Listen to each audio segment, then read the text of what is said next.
우리 이번 주부터는 우리 한 10여 년, 8년 전에 설교한 것 같습니다. 그걸 다시 한번 살펴보는 시간 같습니다. 영성 기질에 대해서 살펴보도록 하겠습니다.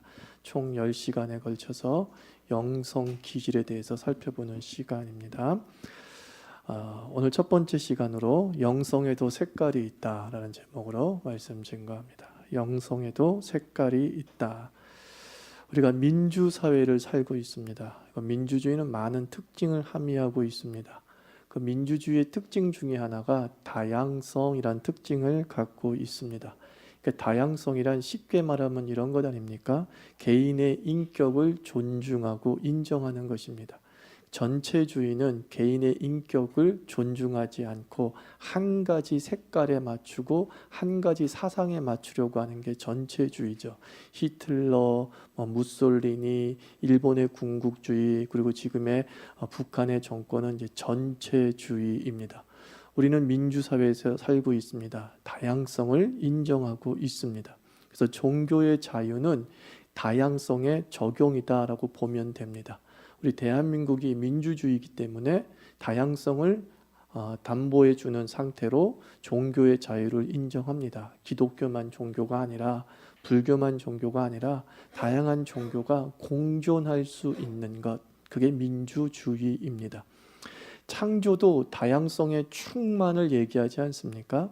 창세기 1장을 읽어보면 하나님께서 이 피조 만물을 창조하시면서 채소와 동물들이 각기 종류대로라고 말씀하고 있습니다. 하나님께서 밤나무 하나만 만드신 것이 아니라 사과나무도 만드시고 벚꽃나무도 만드시고 정말 각양 종류대로 자기의 개성을 갖고 태어나게 하셨습니다. 우리 인간도 남자만 만들지 않고 여자도 함께 만들었죠. 그래서 종의 다양성을 보여주고 있습니다. 그래서 창조는 다양성이 얼마나 아름다운가라는 것을 우리에게 가르쳐주고 있고, 하나님의 속성이 창조 세계에 반영되는 것이라고 한다면 하나님은 어떤 분이신가? 우리가 보고 느끼고 생각할 수 있는 모든 것이 하나님의 속성이다, 이렇게 말씀드릴 수 있습니다. 나의 모습과 똑같은 게 아니라 너의 모습과도 똑같고 이웃과의 모습과도 똑같은 분이 우리 하나님이죠. 그러므로 나를 통해서만 하나님을 보는 것이 아니라 우리를 통해서도 하나님을 볼 수 있어야 우리가 하나님을 제대로 보는 것이다 라고 말씀드릴 수 있습니다. 이 인격의 다양성은 영성의 다양성과 일맥상통하는 겁니다. 오늘 영성에도 색깔이 있다, 이 제목은 아시다시피 게리 토마스의 책 제목입니다. 게리 토마스가 영성에도 색깔이 있다라고 하는 책을 저술했죠. 그래서 우리가 10주 동안에 그 책을 중심으로 우리의 영성의 스타일이 어떠한가라는 것을 분석해 보는 겁니다. 옛날에는 약장사가 많았잖아요. 동네마다 돌아다니면서 이렇게 쇼도 하면서 약을 팔았어요. 그 약장사가 파는 약의 공통점이 있어요. 만병통치약이라는 점이에요.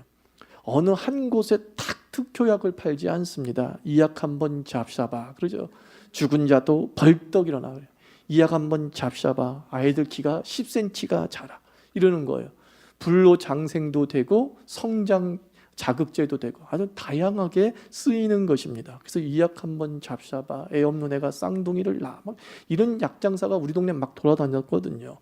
모든 곳의 특효, 이게 돌팔이 약장사들이 파는 약의 특징이라는 것이죠. 저는 아스피린 중독자를 알고 있습니다. 이 목사님이신데, 이 목사님은 모든 질병에 아스피린을 처방해요. 감기 아스피린, 몸살 아스피린, 두통 아스피린, 소화불량 아스피린, 치통 아스피린, 모든 것에 아스피린을 먹어. 자기는 아스피린 먹으면 다 낫는데요.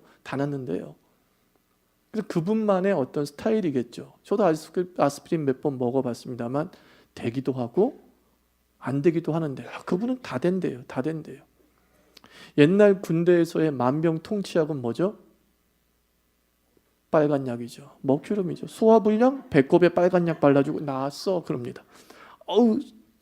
군의관님 팔이 삐었어요. 빨간 약 나았어, 그러는 거예요. 만병통치약. 돌팔일수록 한 가지를 가지고 모든 것을 해결할 수 있다라고 생각합니다. 이 영성에도 이렇게 만병통치약 같은 일이 벌어지죠. 영성에 대한 갈급함을 가진 자에게 막 획일적인 철방을 내립니다. 성장하는 그리스도인이 되고 싶습니까? 하루 60분간 큐티 하십시오. 성장하는 그리스도인이 되고 싶습니까? 하루 1시간 기도하십시오. 성장하는 그리스도인이 되고 싶습니까? 성경을 하루에 1시간씩 읽으십시오. 성장하는 그리스도인이 되고 싶습니까? 일주일에 예번 10번 접속하십시오. 굉장히 공식화된 성장은 이렇게 하면 된다라는 공식이 한국교회를 지배하고 있죠. 옛날에 어떤 선교단체를 가면 훈련 중에 하나가 주제별 성구를 암송하는 거예요. 성경을 주제로 분류해서요, 그것을 막 외우게 합니다. 그리고 참 수료식이 재미있습니다. 이제 그 훈련을 마친 제자들이 앞에 쫙 나와 있습니다. 그리고 난 다음에 앞에 앉아 있는 많은 그 성도들에게 얘기합니다. 그러니까 여기 고민 있는 성도를 나오십시오. 나오게 합니다. 그리고 각자 앞에 딱 서게 합니다. 그럼 제자들이 앞에서 다 고민을 듣습니다. 고민을 듣고 그 고민이 이제 고민을 어떤 사람이 말하잖아요. 나는 고민이 배우자의 문제예요, 뭐 외도의 문제예요, 사랑의 문제예요, 뭐 이런 얘기를 합니다. 그러면 딱 보면서 주제별 성교를 딱 떠올라요. 막 떠올리면서 요 문제는 사랑에 대한 이야기구나, 요 문제는 인내에 대한 이야기구나 라고 하면서 그 얘기를 듣고 난 다음에 말씀을 그냥 선포해 버려요. 빌립보서 4장 말씀에 보면은 믿는 자에게 능치 못할 일이 없다 하셨으니 될지어다 보내버리는 거예요. 그게 제자 훈련을 받은 자의 수료식의 모습이에요. 아주 유명한 선교단체죠. 그러니까 한 사람의 고민을 들어주고 그 고민을 들어주는 시간만큼 많은 생각을 하고 있어야 되는데, 상담의 시간이 고민은 30분 들었으면 답은 주제별 성구를 쫙 머릿속에 굴려가지고 탁 하나 던져주는 것으로 끝납니다. 그리고 난 다음에 그 수료식을 통해서 선포합니다. 이제 이 사람은 진정한 하나님의 제자가 되었노라 라고 하는 것이죠. 동감이 없어요. 과정이 없어요. 매우 기계적이란 말이죠. 그래서 20세기의 선지자라고 불리우는 A.W. 토조 목사님이 이런 말을 했습니다. 기계화된 종교라는 말을 했어요. 기독교가 기계화됐다는 거예요. 한 영혼의 영성에 대한 고민 없이 일괄 처방약을 내린다는 것이죠. 동일한 처방에 익숙한 성도들은 이제 더 이상 교회에 기대하지 않아요. 왜요? 분명히 이런 말 할 거 뻔한 거라는 거죠. 분명히 이렇게 답을 줄 거라고 뻔하게 생각한다는 것이죠. 그래서 그런 사람들이 어떻게 해요? 다른 곳을 기웃거리는 거예요. 결국은요. 다른 것을 기웃거려요. 뭔가 다르게 나한테 답을 주는 것을 기웃거리죠. 그런데 또 여기서 한 가지 생각할 건 이겁니다. 동일한 처방도 문제지만 동일한 처방을 원하는 성도도 문제예요. 교회에서는 동일한 처방을 던져줍니다. 기계적으로. 그리고 그 기계에 익숙했는지 모르겠지만 어떤 동일한 처방을 나는 이것을 해줘야 돼라고 하는 고정관념에 빠져서 그것을 받기만을 바란다는 거죠. 다름에 대한 두려움이 있습니다. 똑같은 것을 경험하지 않으면 자기 신앙에 문제가 있다고 생각하는 사람이 있어요. 옆에 사람이 이런 은혜를 체험했으니까 나도 이런 은혜를 체험해야지만이 진짜 믿음이야, 하나님의 임재를 체험한 거야 라고 생각하는 거죠. 특히 우리 대한민국은 이 다양성에 대한 경험이 매우 부족하기 때문에 남과 다르다는 것을 두려워해요. 남과 좀 다르게 내가 신앙하거나 행동하는 것을 매우 두려워하죠. 그래서 집단의식에 빠지게 되고, 그리고 어떻게 보면 전체주의적인 속성을 우리 대한민국의 신앙인이 갖고 있는 게 사실이에요. 어느 쪽에선 저렇게 은혜가 있어, 그러니까 우리도 이런 은혜가 있어야지. 어느 교회는 저런 식으로 했어, 그러니까 우리도 저런 식으로 해야지 라고 하면서 계속 우리는 성공한 어떤 방법을 기계적으로 쫓아가는 습관이 길들여져 있어요. 통성기도 못하면 내가 문제인가? 침묵기도 때 잠만 오면 또 내가 신앙이 약한가? 오직 다른 사람과 비교하면서 우리가 시험에 들기도 한다는 것이죠. 그리고 그것을 요구하는 것이죠. 미국 교회에서는요, 기질 설교를 굉장히 많이 합니다. 기질, 예전에 저도 설교한 적 있지만 다혈질, 우울질, 점액질, 담즙질. 히포크라테스가 인간의 혈액형 성질을 가지고서 다혈질이 있고 우울질이 있고 점액질이 있고 담즙질이 있다 이렇게 얘기하지 않습니까? 그래서 인간의 성격을 4가지로 구분한다. 이것처럼 답답한 게 어디 있습니까? 그죠?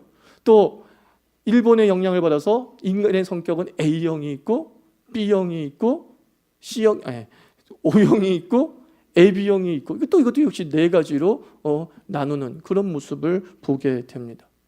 마이어 브릭스라는 성격 테스트가 있어요. 융의 심리학의 근거에서 얘기를 하고 있는데, 이것은 좀 더 많게 16가지의 그 성격 유형이 나오잖아요. 그래도 좀 많아졌어요.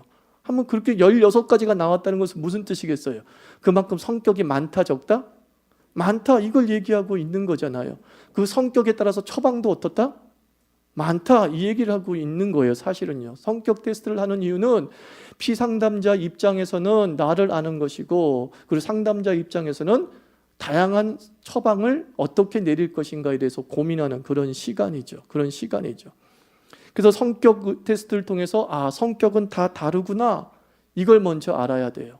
그리고 그 성격을 알고 그 성격에 맞춰서 살려고 하는 것이죠. 여러분, 우리가 아시죠? 성격대로 살기라는 책이 있어요. 그 유명한 그 이신영 박사인가? 그 예전에 자주 TV에 나왔던 그 정신상 의학자가 있지 않습니까? 이시영. 그분이 성격대로 살기라는 책을 썼어요. 답은 진짜 그 책 읽어보면요, 제목만 읽으면 다예요. 뭐냐면 성격은 변하지 않는다라는 거예요.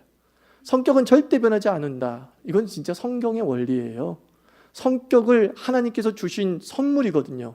성격은 우리 인격의 다양성 가운데, 죄로 인해서 우리의 성격이 단점화된 것이 문제인 것이지 하나님이 우리에게 주신 개개인의 인격과 성격은 선물이란 말이에요.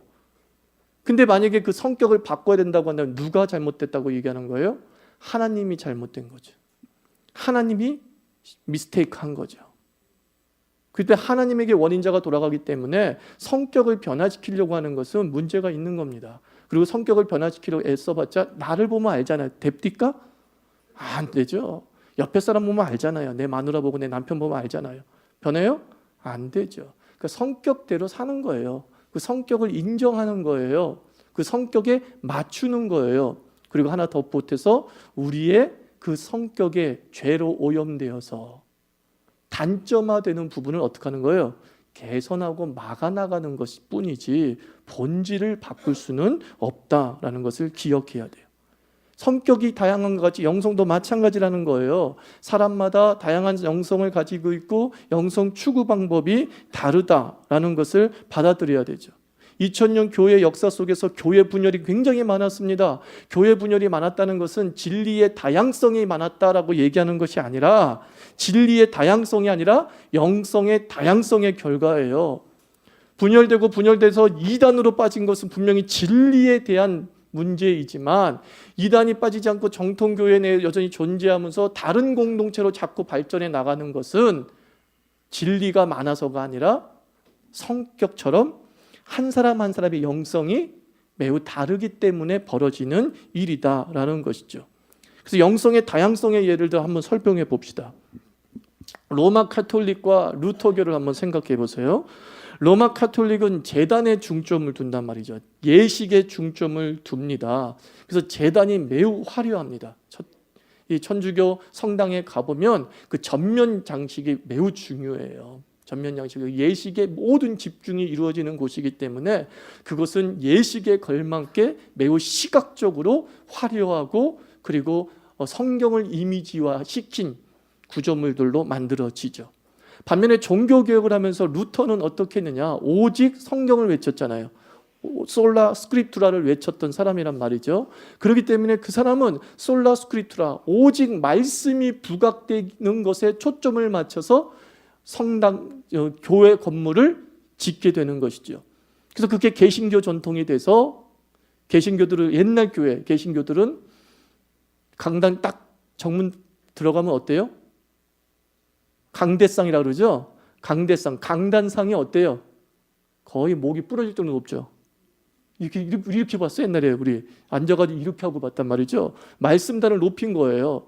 강대상이 높아졌다는 건 우리가 그만큼 말씀의 권위를 높이고 있다, 그런 뜻이에요.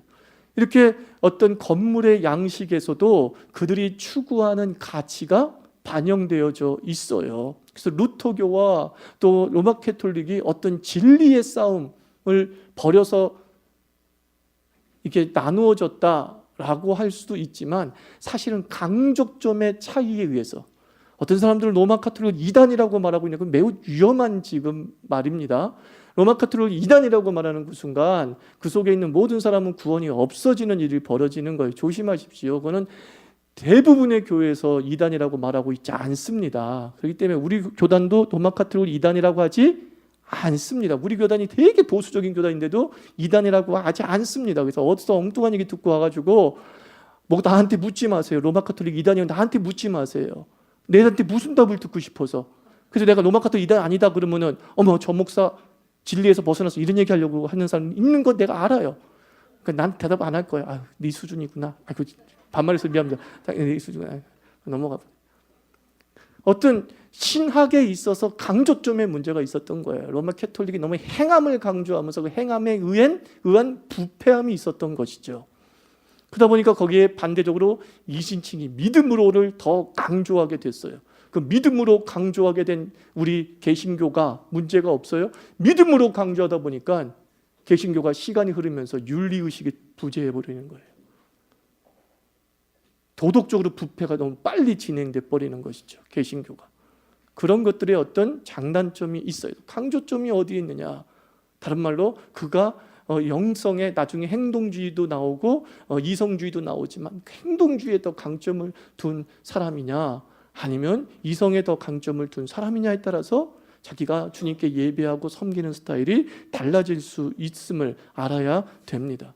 오순절 교회가 있고 사회복음주의 교회가 있어요. 오순절 교회의 강조점은 뭐냐? 개인 영혼 구원에만 집중하는 거예요. 개인의 구원이 우선이다. 개인의 구원이, 개인이 하나님을 만나야 된다.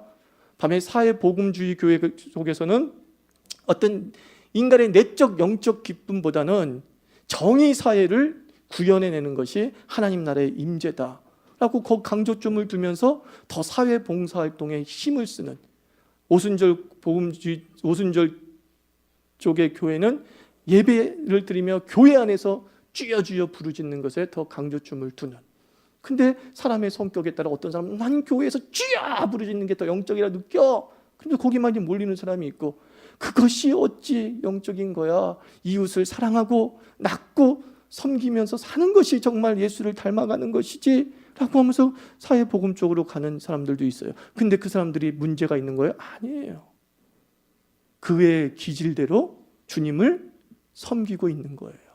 그의 기질대로. 이단이 아닌 한, 사이비가 아닌 한 그의 기질대로 섬기고 있는 거죠. 그래서 믿음의 본질은 하나입니다. 믿음을 담는 마음의 그릇은 그러나 저마다 독특할 수밖에 없는 거예요. 저는 이것을 찬장 영성이라고 그래요. 찬장 영성. 요즘에 이 찬장이라는 말 안 쓰죠? 뭐라고 써요 요즘엔요? 다 싱크대 이런 말을 쓰지 않습니까? 근데 우리 때는 찬장. 반찬 그릇과 그릇 그릇을 넣는 장롱을 찬장이라 그런단 말이죠. 찬장이라고. 그 찬장을 열어보면 어때요? 다양한 그릇이 있잖아요. 그래서 필요와 상황에 따라서 그 그릇을 꺼내 사용하잖아요. 접시가 필요하면 접시 꺼내고 대접이 필요하면 대접을 꺼낸다는 것이죠. 그래서 만찬이라고 하는 풍성한 식탁을 이루어내죠. 이게 하나님 나라가 찬장과 같은 거예요. 하나님 나라엔 다양한 그릇이 있어요. 다양한 그릇의 교회가 있어요. 그리고 하나님은 필요에 따라서 그 그릇들을 끄집어내서 역사 속에서 사용하시는 거예요. 어느 때는 행동주의 영성이 필요하다면 그런 교회를 하나님께서 기름 부으셔가지고 사용하시고요. 어떤 상황에서는 정말 말씀이 중요하다라고 하면 정통주의적인 그릇을 끄집어내서 그 교회를 일으키셔서 사용하시기도 하시는 거예요. 시대마다 하나님이 쓰시는 교회의 기질이 다를 수 있어요. 그렇다면 우리도 마찬가지라는 것이죠. 우리도 마찬가지라는 것을 알아야 됩니다. 여러분, 빛의 기능은 뭐예요? 빛은 색을 만들어내잖아요. 빛이 비추면 비로소 빨간색인지 노란색인지 파란색인지 우리가 알게 되죠. 어둠 속에 있을 때는 색을 우리가 구별할 수 없어요. 그러니까 빛이 없다면 색도 없어요. 근데 그 색은 뭐예요? 빛의 창조물이라는 거예요. 하나님의 빛이 비치면 우리는 빨간색으로만 비치는 게 아니라 이렇게 얘기하면 돼요. 재색을 비추기 시작하는 거예요. 하나님의 빛이 비치면 우리는 재색을 발휘하게 돼요. 근데 하나님의 빛이 없으면 우리는 갑자기 획일화돼요. 어떻게? 어둠. 이겁니다. 그 교회나 어디나 뭔가 색이 하나로 통일되어 있다면, 통일이 아니라 획일이 맞습니다. 획일화되어 있다고 한다면 그건 빛이 임한 것이 아니죠. 여러분, 빛이라는 건 어때요? 스펙트럼을 통과하면, 대학생들 스펙트럼을 통과하면 몇 가지 색깔이 나와요? 예? 어머, 이거 어려운 문제구나. 7가지 색깔 나오잖아요.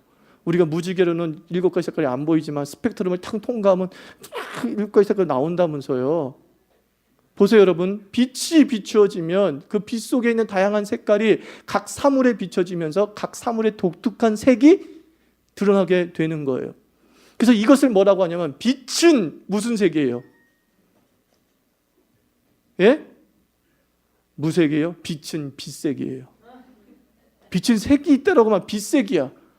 근데 다양한 색깔이 합쳐지면 무슨 색이 돼요? 빛색이 되는 거잖아요, 사실은요.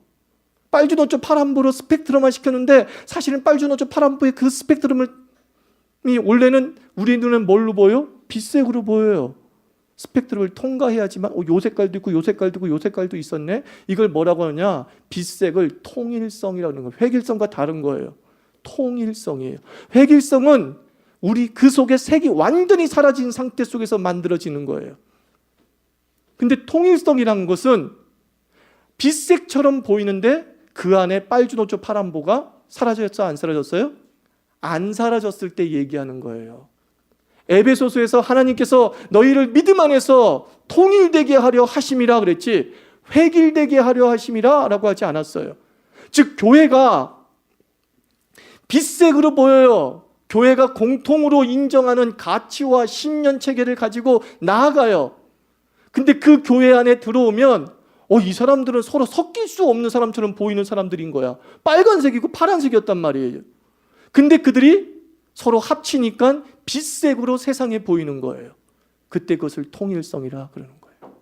통일성.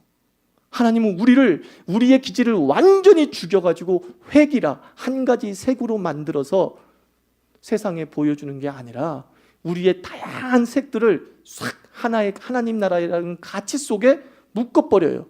묶는 그 순간 세상에서는 무슨 색으로 본다고요? 빛색으로 보는 거예요. 빛색. 이걸 통일성이라고 그래요. 획일과 통일은 굉장히 다른 것입니다. 다시 정리합니다. 획일은 한 가지 색으로 만드는 것. 통일은 뭐예요? 다양한 색이 빛색으로 한 가지 색으로 보여지는 것이에요. 보여지는 것이. 그래서 우리 교회는 통일성을 추구하고 신앙은 통일성을 추구해야 되는 거예요. 그래서 다양한 영성의 스펙트럼을 인정하죠. 그러면 우리가 영성에 맞는 교회를 찾아야 되느냐? 이렇게 묻게 되는 것이죠. 그건 아니라는 거예요. 나의 영성에 맞는 교회를 다니는 것만이 능사가 아니죠. 문제는 뭐냐? 편식의 문제예요. 아무리 좋아도 한 가지만 먹으면 영양실조 걸리게 되어 있어요. 15세기 유럽의 대항해 시대가 열리죠. 인도까지 대항해를 하게 됩니다. 항해를 마칠 때쯤 되면 절반의 선원들이 죽었다고 하지 않습니까? 이유가 괴혈병 때문에 죽었어요. 야, 이거 피곤해서 죽나 보다. 그래서 막 오랫동안 항해하는 동안에 고기를 충분히 먹이고 막 그랬어요. 그래도 절반 이상이 죽어 나가는 거예요. 나중에 알 사실이 뭐예요? 영양이 부족한 게 아니라 딱 한 가지가 부족했어요. 비타민 C. 이 비타민 C는 채소나 과일을 통해서 섭취가 가능해. 고기에선 별로 없는 거야. 잘 먹였는데 고기 얼마나 좋습니까? 우리 아들, 딸은 고기 환장합니다. 그런데 뭐예요? 그것만 먹이니까 괴혈병 걸리더라라는 거예요. 내 한 가지 나의 영성 스타일을 아는 건 중요해요. 그리고 내 영성 스타일에 맞는 교회를 찾아서 좋아, 너무 좋아, 나한테 딱 맞아. 근데 괴혈병 걸리더라는 거예요. 이해가 되세요? 내가 괴혈병 걸리면 내가 너무 이것이 좋아 거기에만 집중하다 보면 나를 성장시키는 것 같은데 나를 어때요? 죽음에 이르게 할 수도 있음을 이 괴혈병이 우리에게 가르쳐주는 교훈이라는 거예요. 그래서 영성 기제를 하는 이유는 자기의 영성에 맞는 공동체를 찾기 위한 방법으로 영성 기제를 알려고 하는 것이 아닙니다. 왜 영성 기제를 알아야 되느냐? 이거예요. 내가 편식하고 있는 걸 알아야 되기 때문이에요. 아, 내가 이곳에 너무 많이 치중하고 있구나. 그러니까 나는 이거는 자연스럽게 이 길대로 가게 되어 있어요, 안 가게 되어 있어요? 가게 되어 있어요. 그건 가만 놔둬도 그렇게 되게 되어 있어요. 훈련시키지 않아도 그 기질대로 내가 주님을 섬기게 되어 있어요. 영성 기질을 알아야 되는 이유는 내게 부족한 영양분을 알기 위해서라는 거예요. 아, 내가 이 영양분이 많이 부족하구나. 8가지의 영양, 9가지의 영양분이 있는데 내가 지금 8가지를 안 먹고 있구나. 이 8가지도 내가 한번 접해봐야겠다. 두 번째, 영성 기질을 하는 이유가 뭐냐? 이해하기 위해서예요. 누구를? 8명을 이해하기 위해서. 아, 나는 이런 기질인데 나머지 8명은 이런 기질이었구나. 아하, 그래서 저 사람이 산기도 가자 그러면 싫어했구나. 이 사람은 좀 나중에 나오는 영성 중에 개인주의도 있어요. 아, 이런 스타일, 자기 혼자만 은혜 받으면 잘 받는 스타일이 있어요. 혼자 막 골방에 들어가서, 아, 그래서 그랬구나. 이 산기도가 싫거나 하나님이 싫어서가 아니고 기도가 싫어서가 아니구나. 그것 때문에 그렇구나. 아, 내가 목사라면 이제는 저 사람 보고 산기도 가자는 말 하지 말고 뭐예요? 1대1로 산책을 좀 하자 해가지고 이렇게 만나서 얘기하고 하는 그런 쪽으로 신앙의 공유가 이루어지면 되겠구나, 이거예요. 두 가지 영성 기준을 배우는 두 가지 목적이 뭐라고요? 첫째, 예? 편식하지 않기 위해서. 편식하지 않기 위해서. 두 번째 뭐예요? 예, 그를 이해하기 위해서. 그러면 그 공동체는 어떻게 돼요? 통일성을 이루게 되는 거야, 비로소. 아, 이렇게 다양한 기질이 있었는데 내가 이해해주고 내가 편식하지 않고 다른 영양분을 공급받으려고 하고 하는 가운데 통일성을 이루면서 하나님의 빛의 색으로 세상에 비춰지게 되는 것이죠. 그래서 우리가 이 10주 동안 이제 9주 남았네. 하나 둘씩 그 색깔을 얘기할 때 100% 내가 그 색깔일 순 없어요. 또 이거는 기억하세요. 이거는 분포도예요. 분포도. 우리가 성격 테스트 할 때도 갑자기 나는 O형 스타일로 확 몰리는 사람은 없잖아요. 100% 없어요. 7대3, 6대4, 5대5 이런 식의 분포도가 있는 것처럼 내가 완전히 신비주의자라고 100% 몰려간 사람 거의 없어요. 그것도 역시 분포도예요. 분포도. 그래서 이 책을 읽어보면 체크하는, 테스트하는 법도 있어요. 그래서 다 10가지가 끝난 다음에 우리 한번 테스트도 한번 해봐요. 그러면은 분포도를 볼 수 있겠죠. 그래서 내가 행동주의가 주도형이구나. 그러면서 이런 부분도 있구나. 그러면 행동주의의 반대편에 있는 이 부분이 나에게는 대조점에 있기 때문에 그 부분을 채워야 되는구나 라고 하면서 자기를 좀 이렇게 발전시키고 성장시킬 수 있는 기회로 잘 선용했으면 좋겠습니다. 기도합시다. 통일성을 위해서 기도합시다. 하나님, 우리 교회가 통일성 있는 교회 되게 해주세요. 다양함이 존재하는데 이 다양함이